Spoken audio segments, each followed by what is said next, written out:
أكبر الله أكبر لا إله إلا الله والله أكبر الله أكبر ولله الحمد الله أكبر لا إله إلا الله والله أكبر أكبر الله أكبر لا إله إلا الله والله أكبر الله أكبر ولله الحمد ঈদের জামাত শেষ করে আমি আগে আসতেছি, আর পেছনে আমাদের এলাকার গণ্যমান্য বড় ভাই ছোট ভাইরা আসতেছে।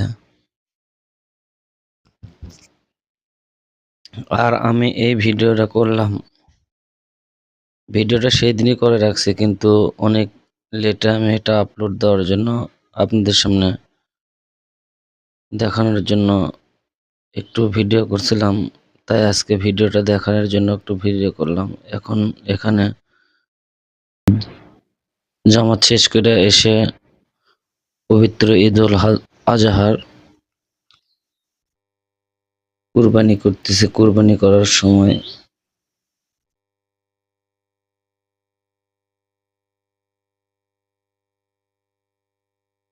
আপনারা তো অনেকেই কুরবানি দিয়েছেন, তাই সেখানে কুরবানি দেওয়ার সময় জামাতের পর কুরবানি দিতে হয়।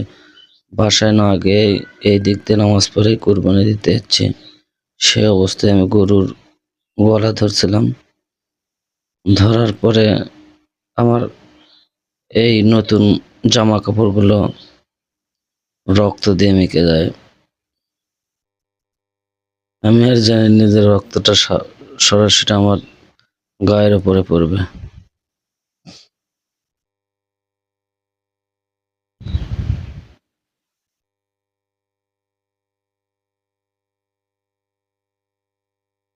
মৌলভী সাহেব জবাই করবে, সে প্রস্তুত, কিন্তু তার প্রস্তুতি সফল হচ্ছে না।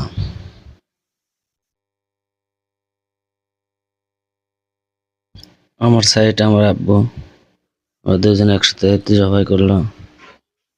আর সেক্ষেত্রে জবাই করো গরুর রক্ত ভিডিওর সামনে দেখান যাবে না, তাই সেক্ষেত্রে এইভাবে নেগেটিভ অবস্থায় রাখছি, যেন ভিডিও আপলোডের কোনো ক্ষতি না হয়।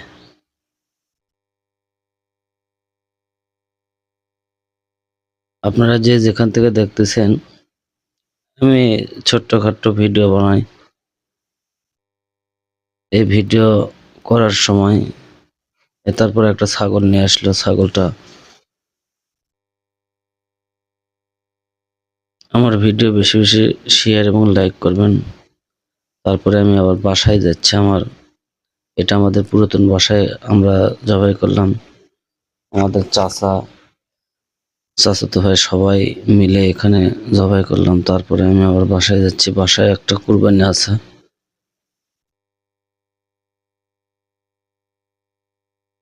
এটা আমার ছোট্ট মামুনি আমার সঙ্গে সঙ্গে যাচ্ছে। ওই যতক্ষণ আমি ওখানে গরু কাটলাম এতক্ষণ ওই ভিডিও করলো। তারপরে এই ছাগলটা নিয়ে যাবে, এটাও কুরবানি দেবে। এরপরে আমাদের বাসার সামনে এখানে একটা কুরবানি হচ্ছে। এটা আমাদের বাসার সামনে, এই জায়গাটা আমাদের অতীত পড়ে থাকে, তাই এখানে সবাই থাকে, এখানেই কুরবানি দেবে। তারপরে আমি আবার পোশাক পরিবর্তন করে এখানে আসলাম। এখানেও আবার আমি ধরতেছি, এই যে জবাই হয়ে গেল। এখানে বেশি সময় লাগলো না। তারপরেতে আমি আবার ওইদিকে চলে যাচ্ছি। আজ এ পর্যন্তই। লাইক কমেন্ট শেয়ার দিয়ে পাশে থাকবেন। আবার নতুন একটা ভিডিও নিয়ে আপনাদের মাঝে হাজির হব ইনশাল্লাহ।